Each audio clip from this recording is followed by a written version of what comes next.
Good morning students. Welcome back to one more session on planning. In this session we will understand about the process involved in making a plan.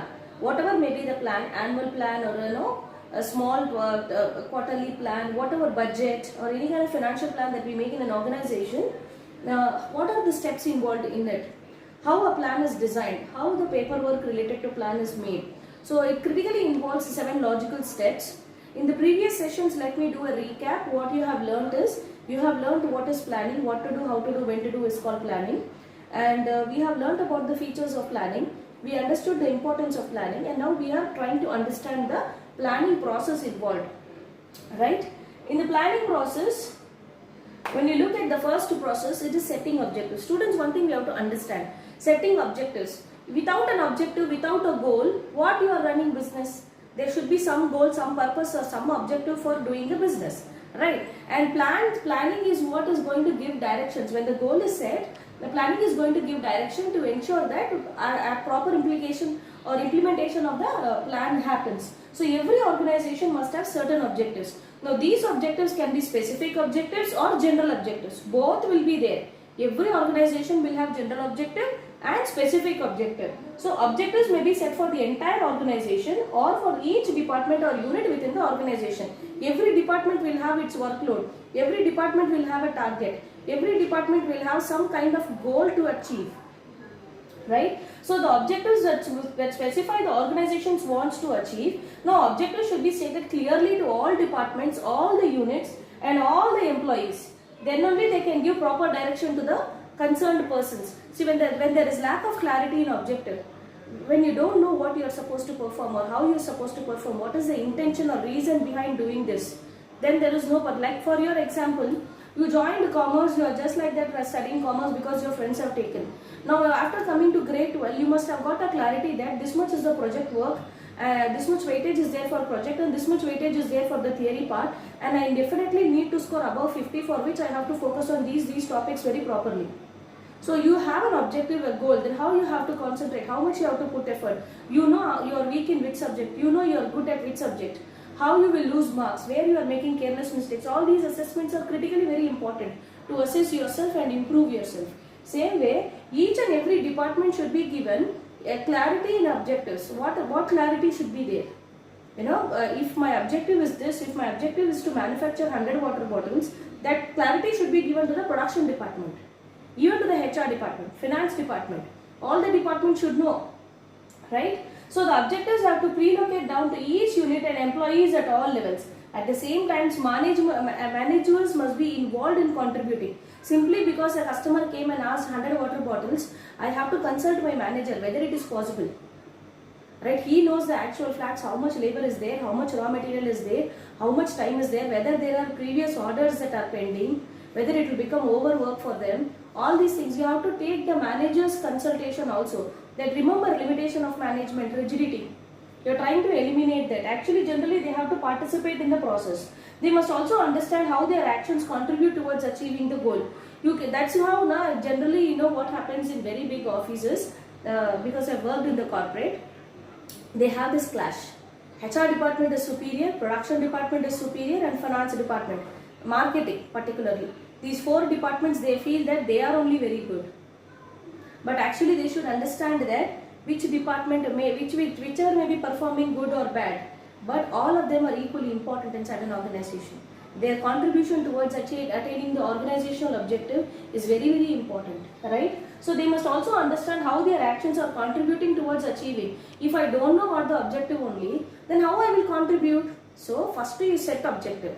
Objective which is set generally for the total organization are referred to as general objectives, specifically for finance department, specifically for purchase department, specifically for HR department. If I am setting objective, that is different. You want me to give example, I will give you example of specific objectives. Suppose we will take the same case example of manufacturing 100 water bottles. In that case, I have to give finance department in the beginning of the year is allotted a budget of 10 lakhs. In the 10 lakhs only they have to run the full year. So this is a new surprise for them, this 100 additional water bottles. So they have to make arrangement of finance, either through loans, either through owner's fund or borrowed funds, or if they are having retained earnings, they have to check. So that target is there for them, because when I say 100 water bottles, first thing is finance department. If they don't release the funds, how the raw material will come? Right, so the production department should make sure that much machinery and human resource, that is labor, is available there within that time frame if they have to. So everybody gets individual target, right? The human resource department, suppose there is lack of labor or somebody is on leave, the HR department knows in this week this many people are on leave. So they have to make subsequent arrangements so that the customer is not dissatisfied. Right, so everybody has different target. Here HR department makes sure labor are available. Production department is going to make sure that the raw materials and everything should be made available. Finance department, for all these financing is required.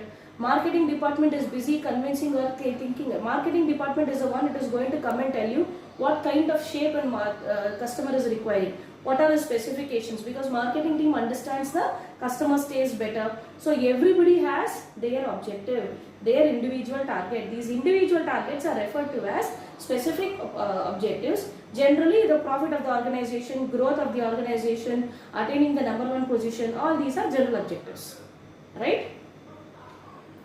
Developing premises. Now premises in your accountancy, you must have understood that building and premises, land and premises means that is some kind of construction. But here premises, the meaning of premises is assumption. Right? What is planning? Planning is forward thinking. Forward thinking means what? Just a second.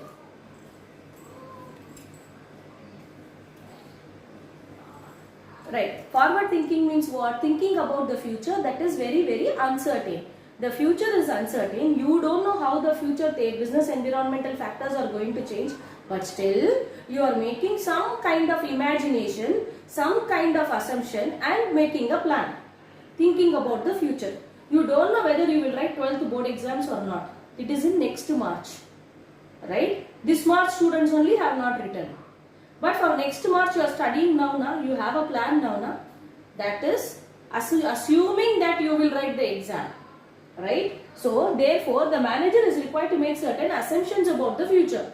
These assumptions when he makes about the future are referred to in business term or management term as premises. The assumptions or imagination of the manager about the future is referred to as premises. The assumptions cannot be made just flukely. You have to have a base material, experience, previous plans, how the business environment, you have to predict it accurately. Not that you cannot predict anything accurately, but at least approximately the prediction should be based on some material, some forecast, some kind of calculation, some kind of permutation and combination should be there. You have to prove that I made certain calculations. If things are going to work this way, we have to work on this plan only. So you have to prove. There are a lot of softwares for this. Right? And then all managers involved in planning should be familiar with using the same assumptions. I made some assumptions, I only told the plan. I did not tell the assumptions to the employees. When they are actually working, these assumptions may change. They may not be aware of.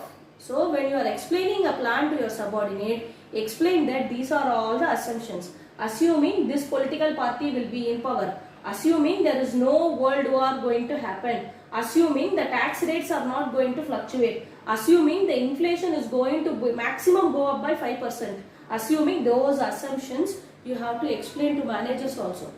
Assuming the raw material cost is going to be this much.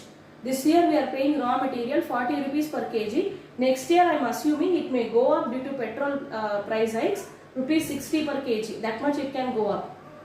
Got it? So that assumptions have to be explained. Right? For example, forecasting is an important in developing premises. Right? Forecasting is one of the critical techniques of developing assumption or premises, thinking about the future, that is forecasting. Now, for a demand for a particular product they have given, the demand for a particular product may change. How policy change of the government, interest rates, prices of capital goods, increase in the loan rates of bank people. Until February 30, we don't know whether the budget is in favor of business or is in little not favor of the business. So all those things are critically very important when you assume. Based on the government's reactions and actions and kind of surcharges that they are leveraging, you can understand. Now it is very obvious that after COVID, business people will be more burdened. They have to contribute more tax now, right? Because there are nobody else. Nobody else can build the nation, right? Identifying alternative courses of action. I told you in the features of planning only, which Aryan had asked me. assuming that I will get convinced or I will lose my hanger on him. It is not going to happen. Right? So in that, Aryan had asked me that what is alternative courses of action. Right? Alternative courses of action is nothing but if there are 5 different ways of doing a particular work, you have to have all the 5 ways written down. If I do it plan A, if I implement plan A, my profit is 10 lakhs. If I implement plan B, my profit is 15 lakhs. If I implement plan C, my profit is 20 lakhs. I have to write down where I am going to make more profit. Sometimes you make more profit, but the profit may come to you after 8 months. Profit will come after, till that you have to manufacture. Sometimes the profit will come within 3 months. So whether you have liquid cash now, investment is also involved in business. If I invest 1 lakh, I will get 15 lakhs. But in plan A, I don't have to invest anything, but still I am getting 10 lakhs, which is more suitable. So you have to give weightage to every plan.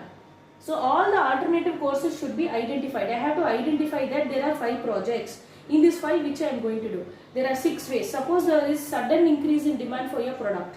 Suddenly people are demanding more of water bottles. Now what happens? There are alternatives. Number 1, hire more people, buy new machinery, start manufacturing more. Or ask the employees, only increase the employees, get them to work on shifts. 1 shift, 2nd shift, 3rd shift. Right? Or with the existing employees only, motivate them and get them to do overtime work. Or convince the customer that the production is going to get delayed due to heavy demand, and then without any change in the existing setup, get the product delivered little late. So many alternatives are there now for manufacturing water bottles. So you have to choose which one is more suitable now for the current situation.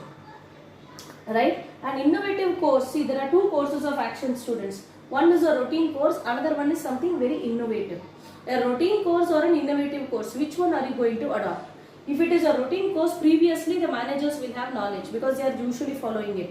If it is something innovative, then you have to involve more people in it and take their suggestion also, because risk is more in innovation. Something new, they also have to adopt themselves. Right? So if the project is important, that more, if it is a very critical project, a project with a lot of profit that you are expecting, it is a very big client. In that case, what you have to do, you have to involve more members, take a lot of suggestion. Don't be stupid enough and egocentric that I am the boss, I am the brain box, I will only decide everything. Involve people along with you. Maybe new ideas can generate. Ultimately, you are going to decide, but still take suggestions from everyone. That is more important. So, identifying alternative courses. In this, what did we understand, students? Developing alternative courses of action is very, very important. There may be 5 different ways of doing a particular task. One may be a routine task, another may be an innovative task. If it is a routine task, never mind, people will know about it. But if it is something innovative, new, first time you are doing, please involve people around you and take their suggestion also. Right? Evaluating now you developed so many alternative courses. 5 ways. Now for manufacturing water bottle only, again we will go to that only. Either because there is a sudden demand now, either I can ask my employees to work in double shift, or hire new employees, get them to work in 3 shifts, or put more machinery, no shift purpose only. I will install more machinery, buy more land and then get them to manufacture more, or ask the customer to wait for a little more time with the existing setup only. I will manufacture, but I will manufacture and deliver it little later. Right? If the customer is convinced. So these are the 5. In this, which is more suitable for you? Give weightage. And where you are getting more profit. If I employ more employees, then whether because I have to pay wages, whether the profit is affected, or simply I will give overtime only, a little more amount, or what is more suitable in the given situation, what is more suitable. Maybe the customer doesn't want to wait, so you have to have weightage. Alternatives are evaluated in the light of their feasibility and consequences. Something that was adoptable, something that I chose 3 years ago need not be applicable now. Situation may be different. So the next step is to weigh the pros and cons of each alternative. If I do it this way, what could be the consequence? If I do it this way, what could be the other outcome? All those things you have to do are working. Each course will have many variables to be weightage. The positive and negative aspects of each proposal. Suppose in this case only you see, if I retain the existing setup and tell the customer to wait, is it nice? Customer will say, okay, I'll call you back later, and he will go to somebody else. I lost the project. Right? Sometimes the customer, sometimes I may say that I will employ more people and get them to work on 3 shifts. Now, after this project is over, what about those employees? You will kick them out. They will keep quiet. Is it fair that you are doing? At least you have to retain them for 2-3 years. That many projects you are having a plan that so many projects will come up in that time. If you are planning to buy more machinery, have you got enough funds? Are you going to take more loan? Then whatever profit you are earning, you will give as installment of loan. What are you planning? So have a weightage. What are the positive aspects? What are the negative aspects? Right? Selecting an alternative. Now I have given weightage. If I am opting for plan A, my weightage is positive is 60, negative is 40. Plan B, positive is 50, negative is 50. Plan C, positive is 40, negative is 60. Like that I have to. There is a software developed, students. You don't have to worry. Put the variables in the software.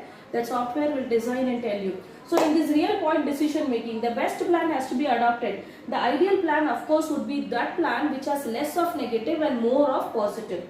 Right? So most plans may not be subjected to mathematics. Some plans are not cannot be mathematically calculated. Those plans you have to assess, intellectually. But other than that, whatever plans there is a software, please assess the positive and negative aspects. Where there is more positive outcome, choose that particular alternative. Right? The manager will have to apply a lot of permutations and combinations relating to it with regard to deciding which alternative to be chosen. The one that has got more positive impact should be chosen. Implementation. Yeah, this is very important here, because most I told you, in limitations of planning also, managers, they are the brain box. The top managers are brain box. They think about something, they give instructions, but this people assume or presume at their level. So they may misunderstand what you are talking or what you have explained. So when you implement, this is the step where managerial function has to come into picture. So here the step is concerned with putting the plan into action and doing what is desired. What the top management decide, that you have to do. Now what happens here is, to increase production, then more labor, more machinery will be required. This step would involve organizing for now. Sorry students, due to technical error, the video was not recorded earlier. Right, we will continue from implementing the plan. In implementing the plan, this step is quite simple, students. I develop objective, specific or general, whatever is objective. Then I make sure that I am developing alternatives and I am giving weightage to the alternatives. After which I have selected one alternative and I am going to implement it. When I implement it, this is where the managerial function comes into picture. This step is concerned with putting the plan into action. That is, doing what is required. For example, now for the increase of production of water bottles, whether you are going to increase the machinery or increase the labor, you are making a choice, right? Follow up, very important, students. After you are implementing the plan, now you decided that you will increase the labor, because buying the machinery means crores of money is involved and you don't know whether they will be used in further years. So thereby you are going to decide, you have made a choice that you are going to increase the labor, get them to work in 2 shifts rather than 3 shifts. You feel like 2 shifts are enough. So you made that choice. So you have to make sure that that process is running properly. And just because you have told your manager, you cannot raise your hands and say, yes, I am done with my work. No, you have to go continuously monitor them, whether they are actually working or not, whether they are wasting time, whether they are facing any problem in manufacturing. All those things you have to monitor. Monitoring the plans is equally important to ensure that the objectives are achieved. With this, your planning process comes to an end. Right? In planning process, you have learned certain new terminology, students. Again, I am telling you one more time. Objective can be general, specific. You have to develop premises. Premises means assumptions. Okay, assumptions should be laid based on some forecast. Some good experience is required in doing it.